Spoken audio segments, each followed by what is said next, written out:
This is Trisss, bringing you another Abathur game here in Heroes of the Storm. Today we find ourselves on the Garden Terror map. Our team consists of Lunara, Elrek, ourselves, Dehaka and Vala. We are playing against Valstad, Tychus, Myrddin, Zarya and Medivh. At the first look we have a pretty solid team here. Medivh is really strong against stun compositions who try to burst someone down really quickly, but we have a team which can actually build pretty well for more sustained damage, with enough, of course, spikes in our damage to get the job done. We are gonna follow our little locust here, who is bravely walking towards our enemies. Poke a little bit at the Valstad. Who knows, maybe it will work out. He's removing our mines. Smart boy that he is. The Garden of Terror map is actually pretty good for us as Abathur. Once the objective starts, there are a lot of places on the map where you can hide and safely body soak. Right now, our team is taking care of soaking every lane. Oh, we got hurt there by the Medivh, but he will not make it out there. The poison will get him. And if it didn't get him, we could have symbioted one of the minions and shot one last spike at him. We are not only soaking the lanes, we are actually pushing them out. So our team is doing really well. And let's see, in 30-ish seconds the first objective will start. We will have to... Lunara. Oh, that was pretty close. I like this little choke up here for our mine placement, because as you can see, the Valstad is rather low, and he might go at a later point to get the seeds in the top half of the map, which would damage him, and maybe even force him back. Our Lunara, who was pretty close to dying earlier, is now falling, and we will not be able to do anything about him there, I'm afraid. That is, unless he stays there for long enough for the Medivh shield to wear off, and then still not move. So that was a pretty good kill there for us. And like I said, we only got lucky there because he wasn't shielded, and he was in a position close enough to the minion wave, and there was actually a minion there, and there wasn't an opposing minion in the way for us to actually take him out. Oh, the Haka will probably fall here, and I didn't do him a favor there by spike bursting, I'm afraid. We are a bit behind in the seed count, and in the body count we are sadly a bit behind too. We might be getting her. She is sadly she could self-shield there, so we will not be able to get her. We will be getting this Valstad though, even without our help, and we might, or we should be getting him if the... yeah. This is a pretty back and forth, and the Haka is attacking them from the other side. It was pretty back and forth, but it ended in our favor. We should be getting out of there because, as you can see, Myrddin is pretty close to us. Besides, we have one of our teammates in that lane, so being there won't... Yes, we on the stat screen we will be soaking a bit more, but it won't be more experience overall, because we will have two players in the same lane getting experience. And two players getting the same experience will not gain experience for the team, if that makes any sense to you guys. So it's smarter just to move to a lane which is wide open, sit there, gain some experience, and then help out the rest of the team here.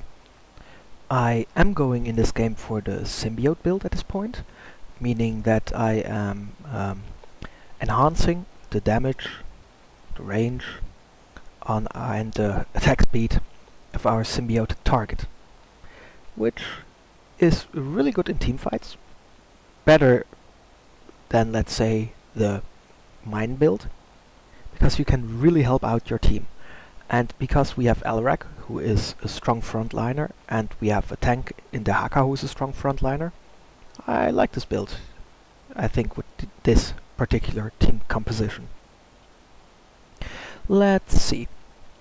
We are pushing out the waves pretty nicely here.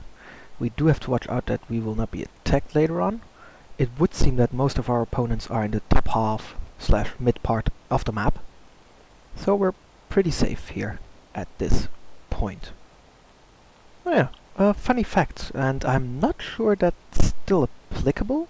I haven't checked this in a while, but it used to be that in a minion wave, which consists of the the front soldiers, the mage, and the archers, you will want to kill off the opposing archers first, if you get a chance. I mean, with your spike burst you hit everyone, but the archers are the ones which have the most damage. The frontliners, the grunts, let's say, have more HP but less damage. Oh, we have been pushed back pretty heavily here, and I hope we will not be losing that top fort here. Let's kill flowers. That's a good one.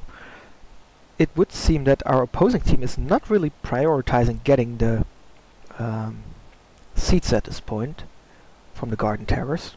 We have some mines out just to get vision there on the map, see what's going on. We will keep pushing this out, and as you can see, we are getting ahead. What's pretty nice about taking the pressurized glance at level 1 is that if you symbiote on the minion wave, you will be able to hit the backline, which is in this case of course the archers on this map. And that way you can actually push out your waves a lot more. So on the one hand, the pressurized glance are a team fighting ability, and on the other hand it actually helps you pushing out the waves, which is a sieging ability.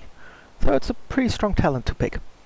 We are heading towards level 10 pretty quickly compared to our opponents now.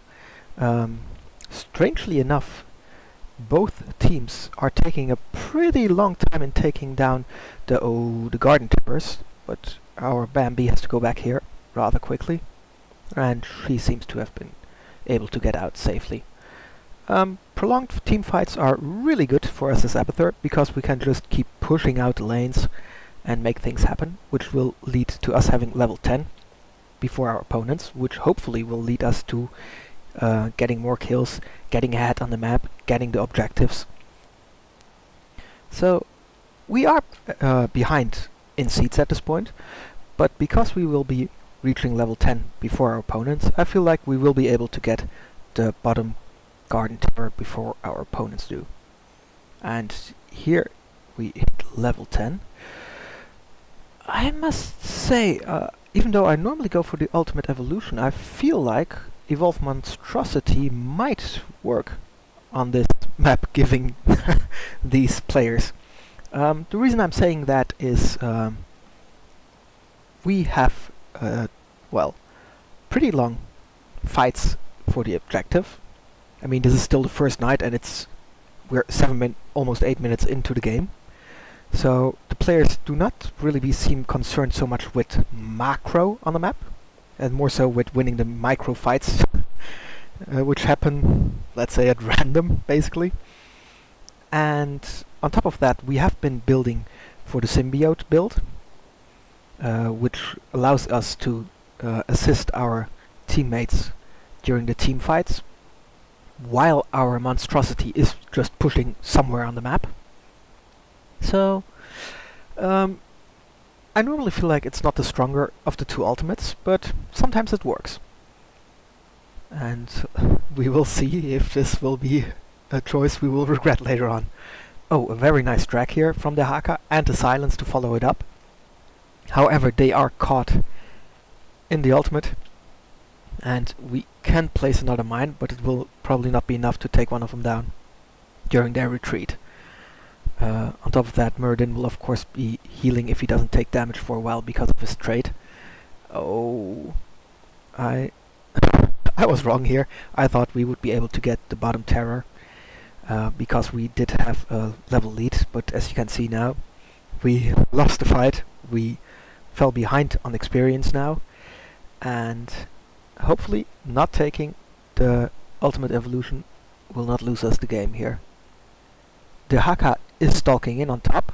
He should be able to get this Tychus. That is if we don't miss every single...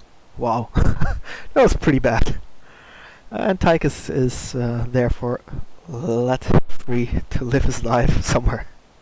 and hopefully die another day.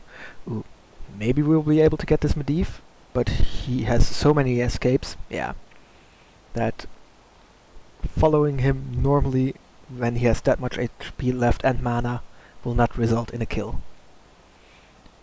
We will be able here, however, to get... Ooh, that counter-strike almost... We should go back a little bit here.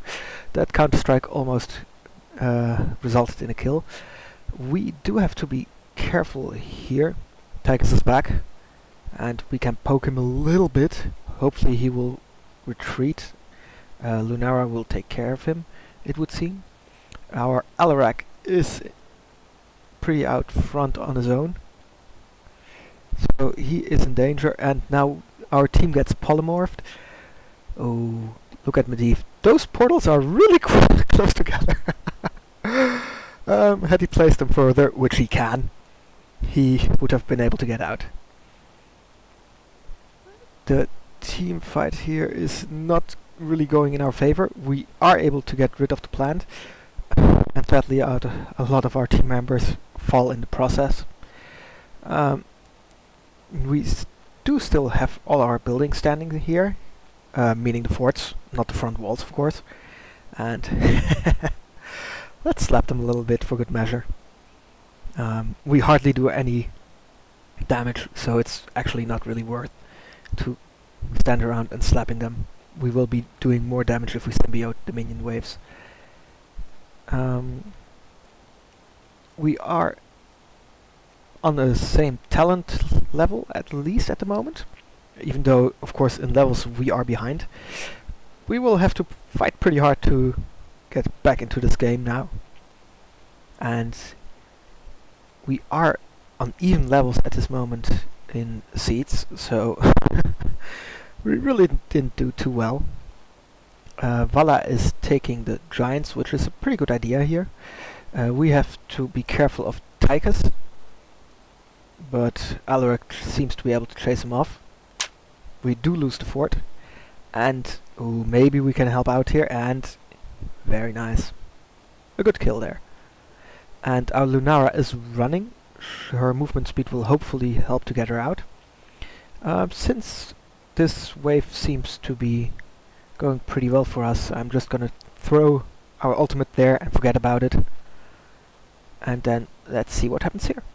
Our Alarak is outnumbered and he should retreat. Oh yeah. Our team does get the kill there, and let's hope we are able to make things happen here. Their Medivh is really low, their Valstat is very low, and we are able to make things happen there, which is great. We got 3 kills, they got 1.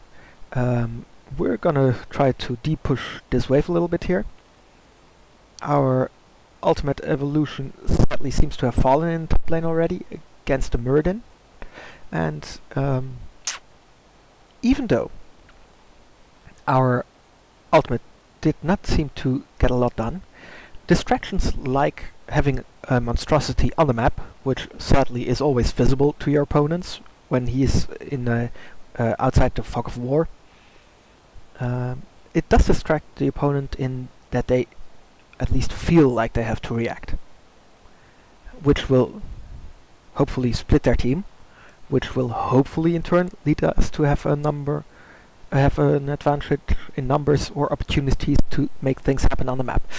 Our team is very, very low. We might get a trade here against the... Ooh. Did get a trade against the Muradin. In the meantime, we have a Garden Terror growing on our side. I do not like taking the Garden Terror as an Abathur player, because once you are expelled from the Garden Terror, you will be there like a lamb to the slaughter, or the worm to the bird, and it will be very hard to get out. You cannot mount up to get out. You can of course tunnel out, but it's super risky and you get more stuff done by having your body somewhere on the map, throwing out the locusts, having the symbiote on one of your teammates, and here we got some vision thanks to our minds on what they are doing. There's a juicy wave here to grow our little monstrosity. And as you can see on the bottom left on the screen, the more minions we kill, the stronger it will get. In the meantime, our team is fighting here in the middle, and as we see this all happening from the bird's eye view of our little symbiote there, it would actually have been nice to be able to copy Alaric, for instance, here, so we get a lot of silences on our opponents. Or Vala. I love Vala as a target for the ultimate evolution, for the copying ultimate, that is, because she deals a lot of damage.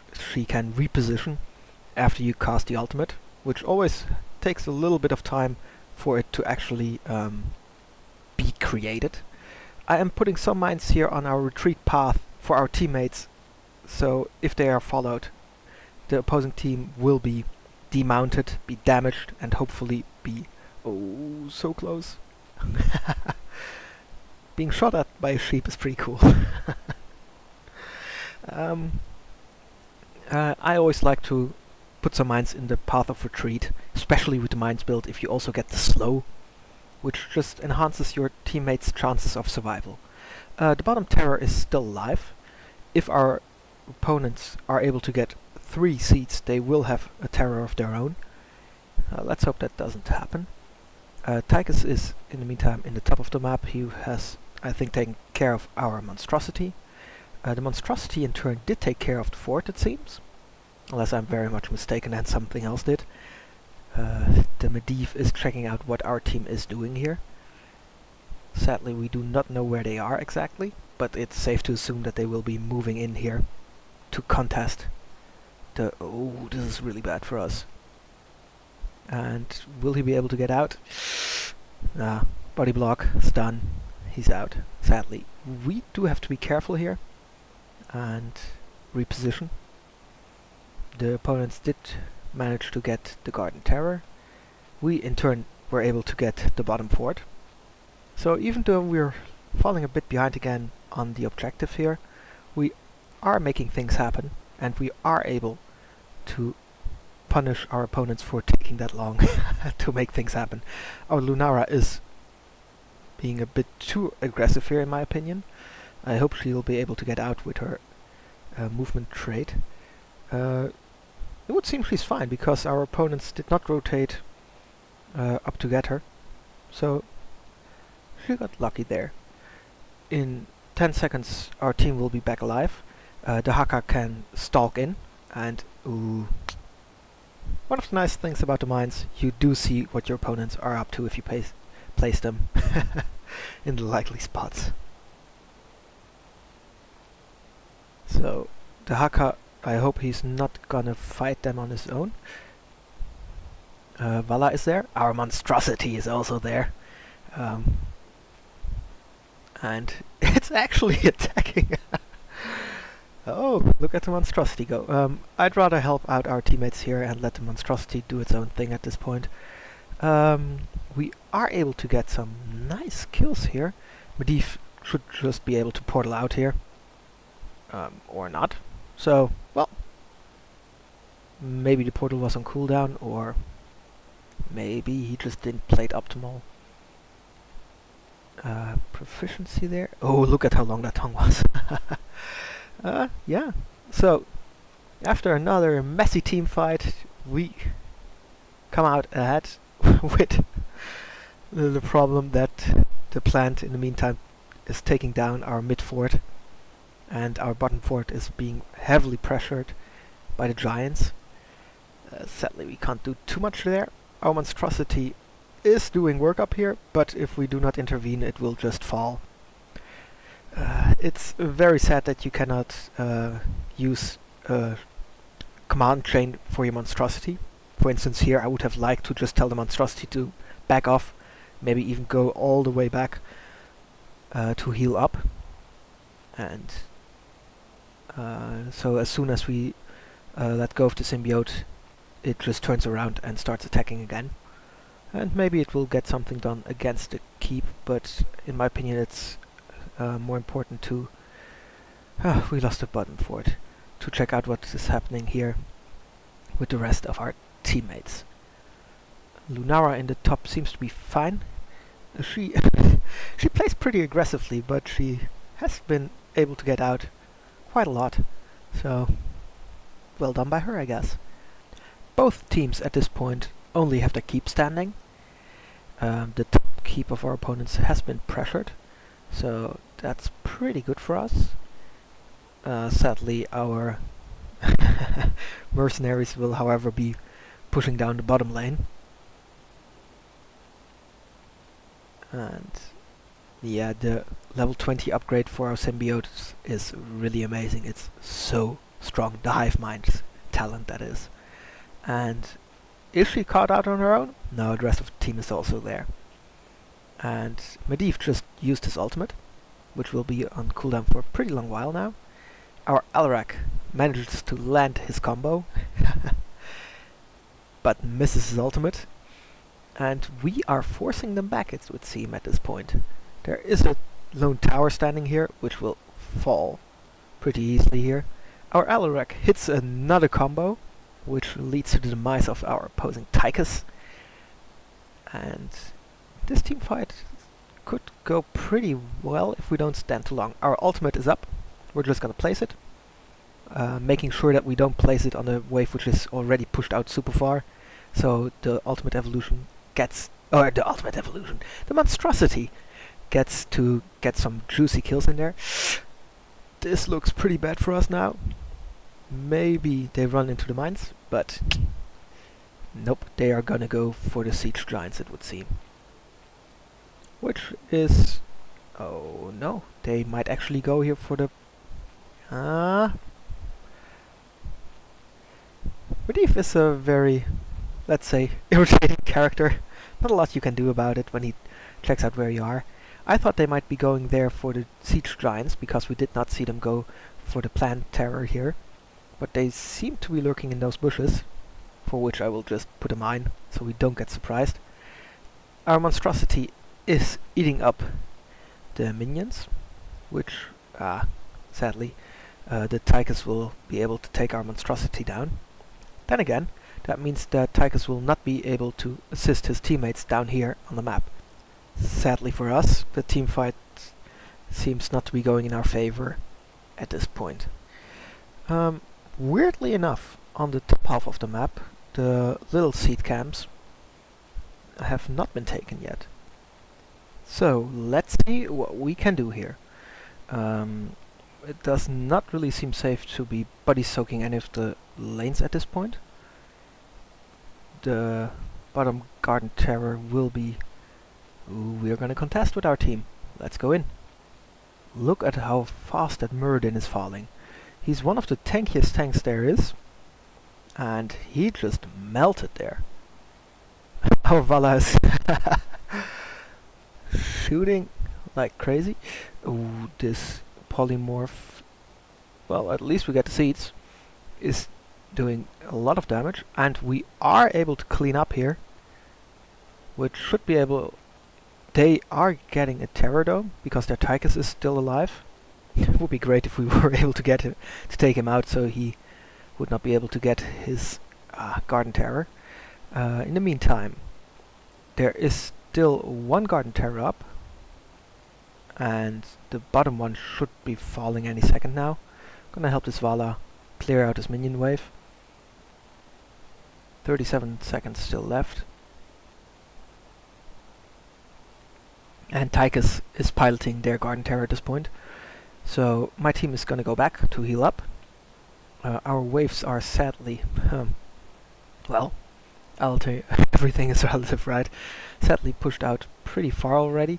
So I'm gonna put our ultimate here in the middle, our monstrosity, so it can gobble up some of these minions, and then let's just move it a little bit to the side, and oh, we should... we might be losing a keep, but it seems that our teammates want to just counter-attack and take out a keep on the opposing side of the map. This is, however, not going well for us. As noted earlier, we won the last team fight, killing our opponents, and now they've all respawned. So, Alarak, don't go in there, you will die. And we should just go back and defend. Oh, this is very aggressive, and he did manage, in all fairness, to get a kill. And I just hope that our talents will help him to get out.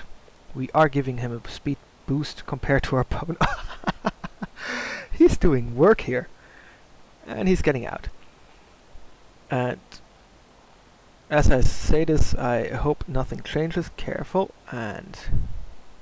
oh, so close. He does fall in the end. When I was talking about the speed difference, we have a talent with which we can slow our opponents, and there is also a talent which will speed up our own allies. I did go for the slowing talent here, and it's called Envenomed Spikes, and it is a level 16 talent. On level 16 you also have the adrenaline boost, which speeds you up. So on the one hand you can either speed up your ally or slow your opponents. In this case I like to go for the Envenomed Spike, which is the slowing talent on the spike bursts, because for one you can hit multiple opponents, thus slowing down the whole opposing team. And of course we also went for the level 1 spike talent, so we will be able to slow them more often.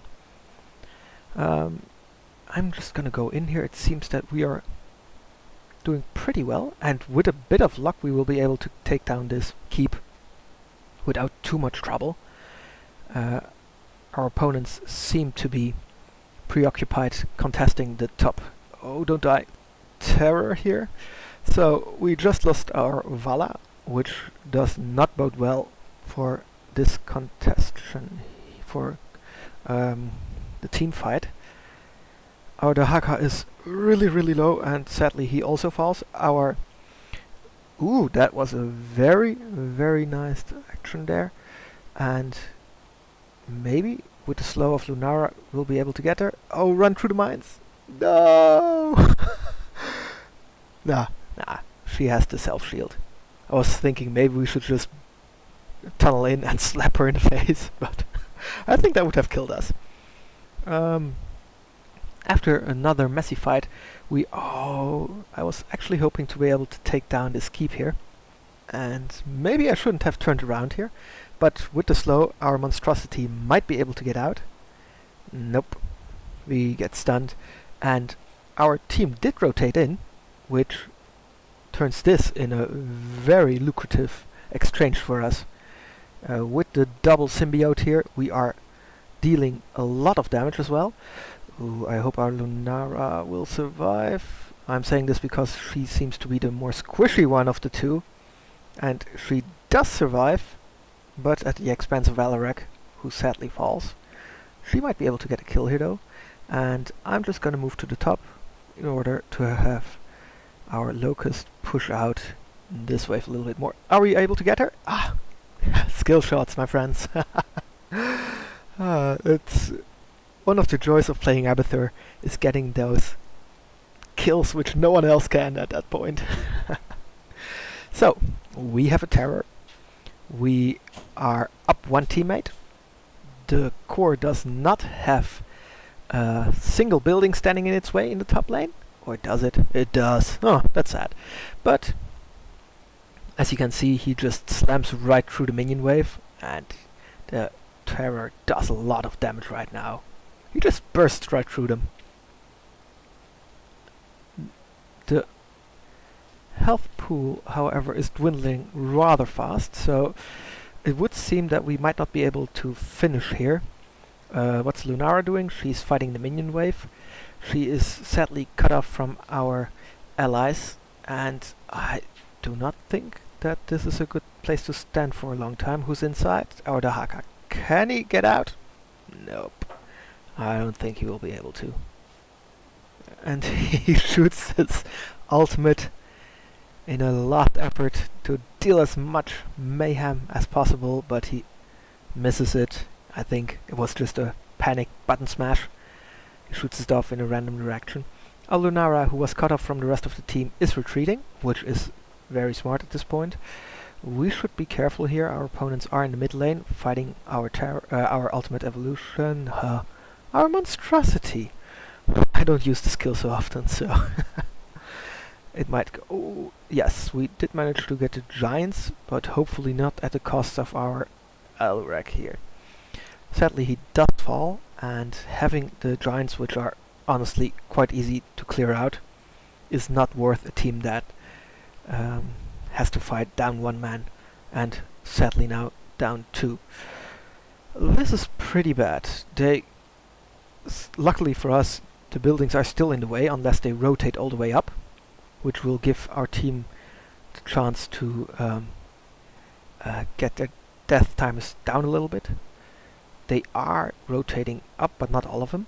So, and I should be careful here, because they were rotating towards us, and maybe someone saw our locusts, so maybe it's good for us to get out of here right now. Besides, the minion waves will not give us all that much experience at this point in the game. The Haka is stalking in. Hopefully he will not be found by the rest of the opposing team. He manages to yeah, to get himself into a horrible situation. And having a global is great, but just stalking into the opposing side of the map without a clue in the world where the opposing team is, and while knowing fully well that your own team is pretty far away, might not be the smartest thing to do. Our Elrek is somehow able to get a kill off again, whilst being very low. And sadly our level 20 talent does not do a lot when there's not two allies underneath it. We are gonna shoot off our ultimate skill here, the monstrosity, and you know what? We're just gonna go for it. We have 4 kills, and let's make something happen. He is super low. We get the first kill with our monstrosity, and we get a second kill, and it doesn't even count for the kill counter on the bottom left of our little monstrosity. In the meantime, our opposing team is losing their shields on their core, and we should not be walking out there. Lunara is very low. The Haka stalked in again. He might be able to get this, or we might be able to get this. Yeah, very nice. And that concludes the game, actually. The catapults get very strong in a game this long. That was 33 minutes almost? Not bad. So, and we also are rewarded the MVP, which is always nice. I must say, I normally do not stay around to check out who votes for whom. I think they should change that. The wait is just too long before you can vote on people, which might sometimes be saying more than their automated decision on who is getting the MVP. So, these are the stats. We dealt more damage than anyone on the opposing team, and that is for both the sieging and the hero damage, which is really not bad. This was the build. I hope you enjoyed the video. I had a lot of fun, especially with our monstrosity at the end there. So thank you for watching, and have a good one.